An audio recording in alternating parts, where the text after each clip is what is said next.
les amis, j'espère que vous allez bien. Aujourd'hui petite ambiance cocooning, il commence un peu à faire frais à Montpellier. Cette vidéo, ça fait longtemps que je comptais la faire, donc aujourd'hui c'est petite story time. Mais avant de vous en parler, comme vous avez vu déjà dans le titre, si tu n'es pas encore abonné à cette chaîne, et oui je le répète tout le temps, si c'est pas encore fait, tu t'abonnes sur le petit bouton et tu actives la petite cloche, c'est super important pour recevoir toutes les notifications. Et tant qu'on y est, que tu ne perdes pas de temps, clique sur le petit bouton j'aime tout de suite avant de démarrer cette vidéo, comme ça c'est fait.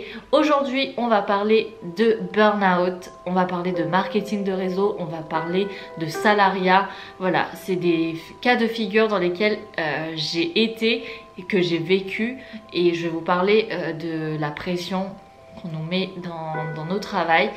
On y va juste après, comme d'habitude, le générique.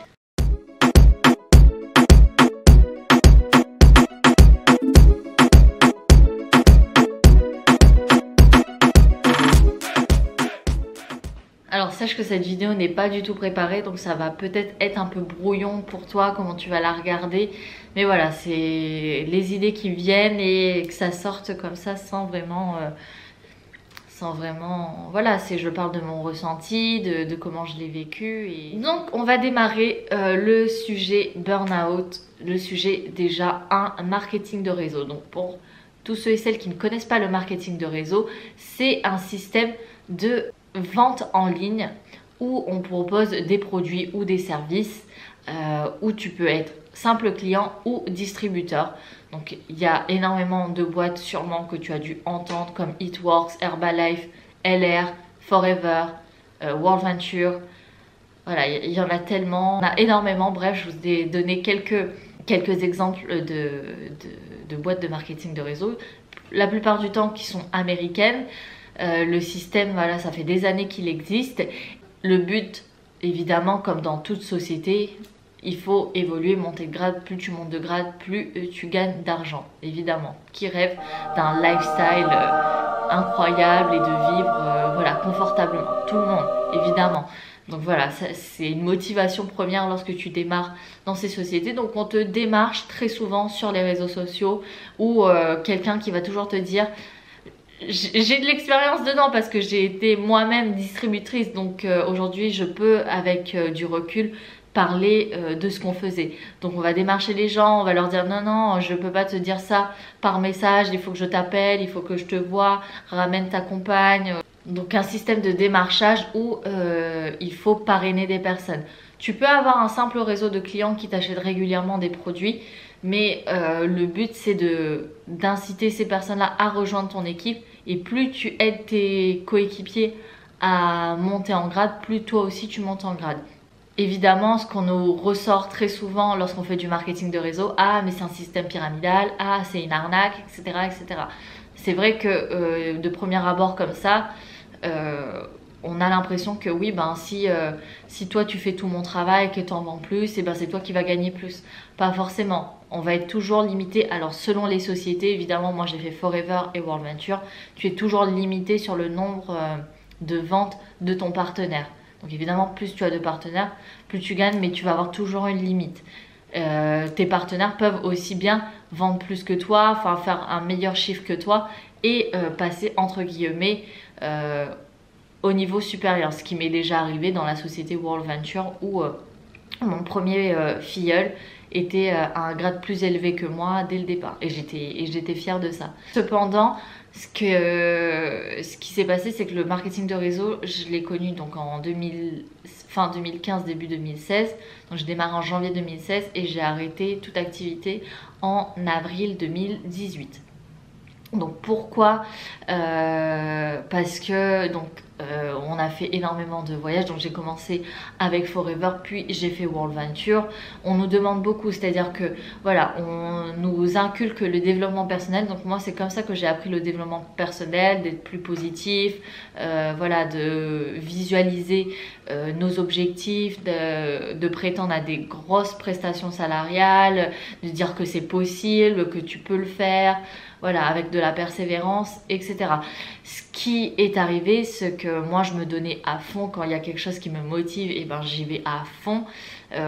Forever, je me suis donnée à fond, mais le produit, j'étais pas forcément crédible parce que même si j'adorais les produits et que les produits sont très bons, ça collait pas à mon image en fait. Et puis juste après Forever, j'ai découvert donc World Venture, donc une société dans le voyage. Et là, je me suis dit, bah moi, ça me parle, j'adore voyager. Et qui n'aime pas voyager? Donc, c'est un produit facile en fait. Donc, on vendait des abonnements à cette société pour avoir des tarifs préférentiels sur les voyages. Donc là, il faut te faire des listes de noms, tu contactes tous tes amis, etc. Et voilà, tu leur proposes le projet. Donc, il y a des phrases bien faites, toutes bien faites. Il faut que tu répètes, etc. Et en fait, on te dit, il faut que tu fasses, prends ton téléphone. Et là où j'ai senti que ça devenait vraiment trop fermé pour moi, c'est qu'on t'enlevait tous tes loisirs. C'est-à-dire que moi, j'ai toujours dansé. On m'a dit, écoute Julie, si tu veux te permettre de danser comme tu le veux et pas forcément attendre que c'est la danse qui te paie, et ben laisse la danse et fais ça à fond. Donc moi je me suis dit bah oui, pourquoi pas faire ça à fond pendant quelques années, gagner bien ma vie et ensuite profiter de danser comme je le souhaite, parce que à côté de ça j'aurai la liberté financière en fait. J'ai laissé le sport, on a fait énormément de voyages, on a fait énormément de contacts et tout. Et puis ça faisait déjà quand même 6 ans que je n'avais pas la télé. Donc on enlève la télé, on enlève tout ce qui est loisir en fait, divertissement, tout ça. En fait non, plus tu perds du temps dans ça, moins tu gagnes du temps à avancer dans ton business. Donc on te met une pression là-dessus en te disant mais ouais, c'est pas en regardant la télé que tu vas avancer, que tu écoutes les infos de merde. Alors que finalement moi voilà, ça fait aujourd'hui 10 ans que j'ai pas la télé, mais pour autant je sais faire le tri de ce que je regarde. Il y a des super documentaires à la télé qui sont très instructifs que de regarder les infos BFM par exemple. Évidemment, c'est un choix, que c'est important d'être épanoui et de profiter de certaines choses du moment présent.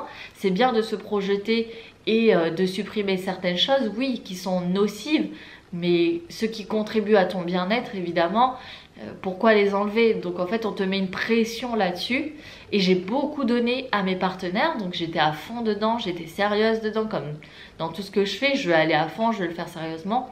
Et puis j'ai pas su mettre la distance avec mes coéquipiers, ce qui fait que je leur donnais beaucoup de mon temps. Il y a eu des personnes voilà, qui étaient haut gradées dans la société, qui du jour au lendemain ont décidé de faire un blocus et de partir dans une autre société en recrutant une masse de personnes dans les équipes en fait.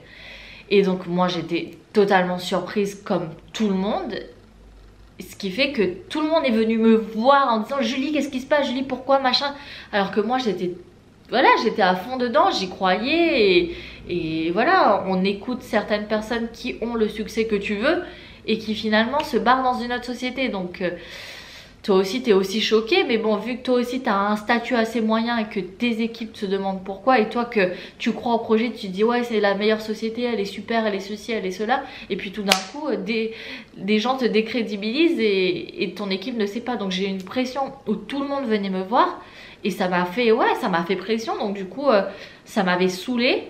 Et là ça a pété quoi. Donc j'ai fait mon premier burn-out comme ça. Je voulais plus, j'arrivais plus à manger, j'avais plus envie de répondre au téléphone, je voulais plus parler aux gens, parce que voilà, c'est trop de pression. On te dit d'oublier tes loisirs, on te dit il faut que tu bosses à fond H24 H24 pour avoir la réussite que tu veux. Si tu veux 10 000 euros, voilà. Donc tu te mets tellement de pression et on te dit voilà, il faut rester positif, mais en même temps on utilise un peu ce développement personnel contre toi pour te manipuler et pour contrôler ta motivation en fait. Alors que le développement personnel finalement c'est pas du tout ça, c'est un épanouissement sain et équilibré dans ta vie, de ce que tu aimes faire, de ce qui est bon pour toi, de ce qui, voilà, il y a des choses beaucoup plus simples finalement qui te rendent heureux, et que t'as pas besoin d'avoir 10 000 euros pour te rendre plus heureux finalement. Donc voilà, ça m'a fait une pression et j'ai arrêté la société. Enfin, je suis restée dans la société quand même un petit moment, Enfin, on était arrivé à atteindre un statut où je devais avoir des voyages gratuits. Finalement, la société, elle a changé son règlement en cours, alors que c'était au moment où moi j'avais atteint le statut. Donc j'ai perdu entre guillemets 5000 dollars de crédit voyage. Et puis voilà, j'avais parrainé des gens en même temps leur disant oui, la société va vous offrir des voyages, machin. Finalement, la société t'en offre pas. Alors toi, tu passes pour qui dans cette crédibilité-là? Tu vends, des gens payent 400, 500 euros pour rentrer dans un business et finalement, bah, il n'y a rien derrière. Donc l'image que c'est ton image en fait, ta crédibilité qui est mise à rude épreuve. Tu perds des gens de ta famille, tu perds des gens de ton entourage parce que tu as tellement l'habitude de forcer. Alors, est-ce que tu veux pas rentrer dans ton business? Et il y a un côté aussi très mensonger et très fake, très faux cul dans ce système-là. C'est que tu vas avoir des gens, genre tu vas prendre des nouvelles, mais tu sais très bien la finalité de ton démarchage parce que tu sais qu'au bout du compte tu vas parler avec les gens, relationnel, machin, mais que tu sais que ton envie c'est vraiment de faire rentrer cette personne là dans ton business. Donc c'est des choses où bah, je me cache pas de le dire aujourd'hui. Après moi j'ai un côté très humain aussi où j'adore discuter avec les gens et pourquoi pas leur proposer une solution pour améliorer leur quotidien. Évidemment un petit complément de revenu ça fait jamais de mal et ça fait toujours du bien à tout le monde, mais voilà, ça devenait trop objectif. Il faut que je parraine tant de personnes pour arriver à tant de statuts, pour gagner tant d'argent. Et en fait, ben, tu perds vraiment le côté humain pour faire rentrer les gens dans ta société. Donc ça, c'est le côté marketing de réseau. Mon deuxième burn-out, je l'ai fait dans le salariat. Donc après avoir quitté le marketing de réseau, j'ai réintégré une société dans laquelle j'avais déjà travaillé. Et en fait, donc je travaillais du jeudi au lundi. Donc j'étais de repos le mardi, mercredi. Et j'adorais cette société. Vraiment, c'est une belle boîte. J'ai rencontré des gens fabuleux, super gentils, avec qui je garde vraiment des contacts, mais voilà, très importants parce que j'ai adoré travailler dans cette société et j'adore cette société à l'heure actuelle. J'ai juste eu un différend avec une personne que j'adorais et que j'aimais beaucoup dans cette société qui a été malade et qui, voilà, en revenant, a eu un peu le sentiment, je pense, d'être mise à l'écart, mise de côté parce que tout se passait très bien avec ma collègue et voilà. Donc dans cette société-là, j'ai vécu vraiment des galères parce que voilà, je me suis donnée à fond, j'avais jamais de samedi dimanche pour profiter. Donc comme vous le savez, j'habitais seule à Paris, j'avais très peu d'amis, enfin j'ai toujours eu très peu d'amis, mais voilà, j'ai un petit cercle d'amis très très proche et pas de famille en fait sur Paris. Donc c'est vrai que de temps en temps on a envie de décompresser, on a envie de voir du monde et sortir de ce cadre métro boulot dodo. Voilà, j'ai adoré bosser dans cette société. Je pense qu'à l'heure actuelle, si c'est autrement, je pense que j'y serais encore. Mais les choses ont été faites autrement. Donc la personne je pense qu'elle était mise à l'écart parce qu'elle a senti que ma collègue et moi on gérait très très bien sans elle. Et que voilà, j'ai vécu la période gilet jaune, lacrymogène, donc bosser alors que c'était fermé, bosser quand on avait décidé de fermer et que tout le monde ne travaillait pas, qu'il y avait que ma collègue et moi, que ce soit un samedi, dimanche, même la cuisine était fermée. Voilà, on était tout le temps là. Et pourtant, voilà, on aimait tellement ce métier, enfin, cette boîte, qu'on voulait lui donner aussi. Sauf que, ben, évidemment, tu donnes. À un moment donné, tu attends de la reconnaissance, ne serait-ce qu'un week-end, un peu décompressé. Donc en fait, l'être humain meurt pour la reconnaissance. Et c'est aussi pour ça que beaucoup de personnes démarrent le marketing de réseau, parce que c'est un argument qui fait que tu as beaucoup de reconnaissance dans le marketing de réseau, parce qu'il y a des grades, parce qu'il y a des reconnaissances sur scène, parce que c'est des gros événements, machin. T'as l'impression que c'est loisir, que c'est fun et tout. C'est fun, t'en profites. Et voilà, c'est un côté différent. Malgré tout, dans cette société, voilà, il y avait une super bonne ambiance, on rigolait, même s'il y a des prises de tête, c'est comme dans tout, hein. Voilà. Et moi, en fait, je me suis sentie vraiment utilisée, alors que voilà, j'avais commencé à avoir une émergence dans ma tête de l'entrepreneuriat, de vivre, de travailler à son compte, de gérer son emploi du temps, etc.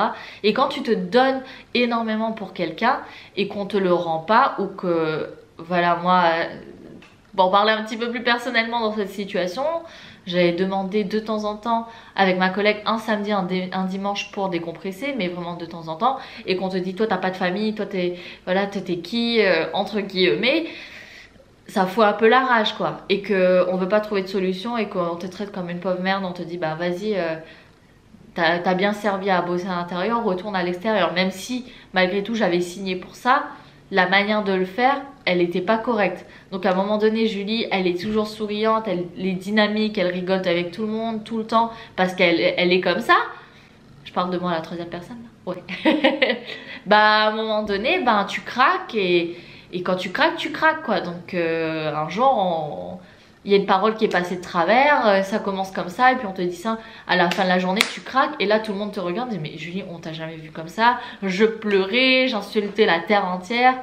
Quand cette situation arrivait, le lendemain je suis pas venue travailler parce que j'étais tellement mal, je pleurais, mais je pleurais, j'avais du mal à respirer, je faisais des crises d'angoisse. J'ai été voir mon médecin m'a fait un arrêt du travail, donc voilà, je ne pouvais pas reprendre le travail, j'étais trop à fleur de peau, trop sensible, voilà, donc il fallait du temps pour moi, pour me reposer et je devais voir le médecin du travail.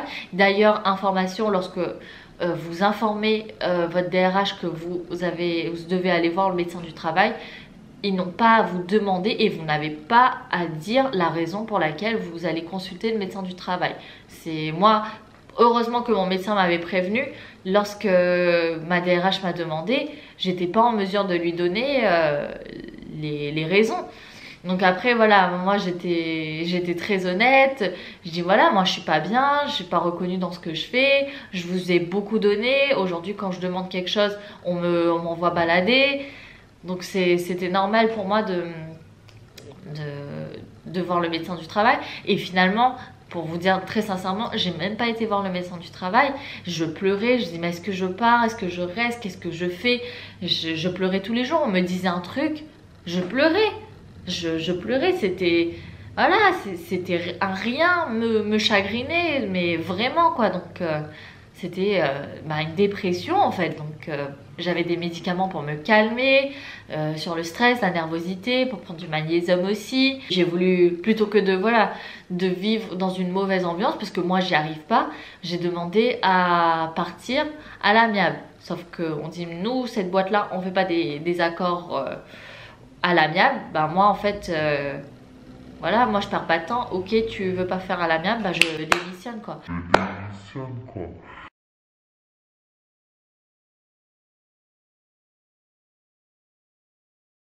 J'ai compris à ce moment-là que ni l'un ni l'autre n'était fait pour moi, mais que évidemment mon projet, et j'ai la chance d'avoir une vocation, j'ai la chance de connaître depuis longtemps ce que j'aime faire, malgré aujourd'hui avec le Covid c'est compliqué de le faire, mais je sais pourquoi je vibre, mon énergie elle est la plus haute à partir du moment où je suis sur scène, où je danse, où j'inculque la danse.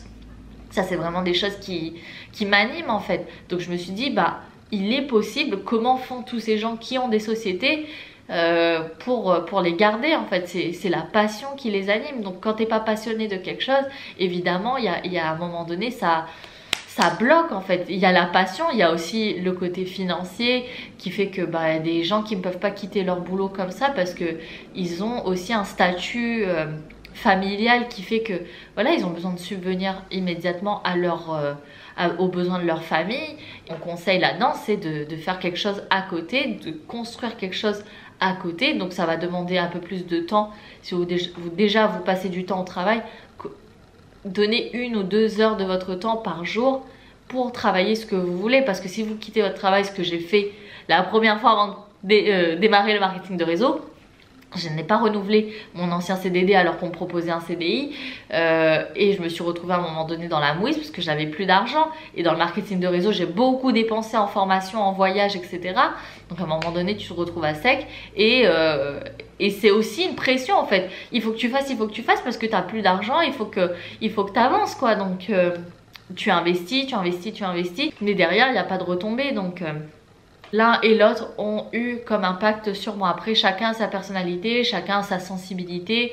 Moi, ça a été vécu comme ça, je l'ai vécu comme ça. D'ailleurs, les amis, si vous souhaitez chercher quelque chose où vous trouvez votre vocation, ce pourquoi vous êtes fait, ce que vous aimez faire, ce dont pourquoi vous avez les compétences, et avec ça, comment faire de l'argent, je vous conseille de faire l'ikigai. Donc c'est un petit cercle japonais.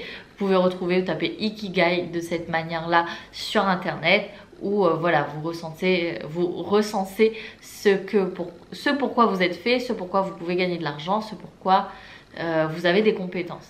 J'espère en tout cas que cette vidéo vous fait pas trop chier, que voilà, qu'elle est pas trop longue non plus, parce que je sais que je parle beaucoup et c'est un peu confessionnal, confession intime d'une nana qui fait de burn-out en 4 ans. Après voilà, je suis quand même quelqu'un d'assez solaire et que j'aime la vie, j'aime me bouger, j'aime rigoler, j'aime l'aventure, donc je n'ai jamais eu peur des retombées. Enfin, je n'ai jamais eu peur, non, c'est pas vrai. J'ai eu peur des conséquences de mes actes, mais je n'ai pas eu peur de les prendre. C'est-à-dire que, allez, vas-y, ça me saoule, j'arrête et je sais pas ce qui m'attend après, ça me fait peur, mais on verra bien. Donc il y a des moments où j'ai eu des doutes, évidemment, comme tout le monde, hein, mais je me suis lancée quand même et puis tout a été au fur et à mesure que meilleur dans ma vie en fait. Parce que plus tu vibres haut en énergie, plus de belles choses t'arrivent. C'est ça en fait, c'est ça la magie. D'ailleurs, si vous voulez lire le livre La magie de Rhonda Byrne, déjà vous pouvez commencer avec Le secret de Rhonda Byrne et puis lire La magie où vous faites chaque jour une liste de choses pourquoi vous êtes reconnaissant, et c'est ça la magie en fait. C'est plus tu as de gratitude pour ce que tu as déjà, plus tu seras récompensé dans ta vie. C'est comme si plus tu donnes, plus tu reçois. Donc c'est ça les amis. En tout cas, j'espère que cette vidéo t'a vraiment plu, que ça t'a servi, que t'as pas trouvé ça trop brouillon. Voilà, je te remercie d'avoir suivi cette vidéo jusqu'au bout. Pense à t'abonner à tous mes réseaux sociaux, Facebook, TikTok, Instagram et YouTube évidemment. C'est facile, c'est rapide, c'est simple, et puis chaque page a son contenu différent, donc tu vas voir des choses différentes sur mon parcours, sur des vidéos danse. Et voilà les amis, je vous laisse, je vous fais d'énormes bisous et je vous dis à dimanche pour une nouvelle vidéo. Je vais faire une belle vidéo avec mon toutou d'amour. C'est-à-dire on va encore m'engueuler, mais voilà, le chien c'est lui qui m'a adopté. Je vais vous faire une petite vidéo voilà où on passe la journée ensemble, chill dimanche, pour voir un petit peu comment toutes les blagues qu'il nous fait chaque jour. C'est un sketch, un vrai sketch. Allez les amis, je vous fais de gros bisous. Passez une belle journée. Plutôt une belle soirée parce que c'est le soir, ça sort à 17h30.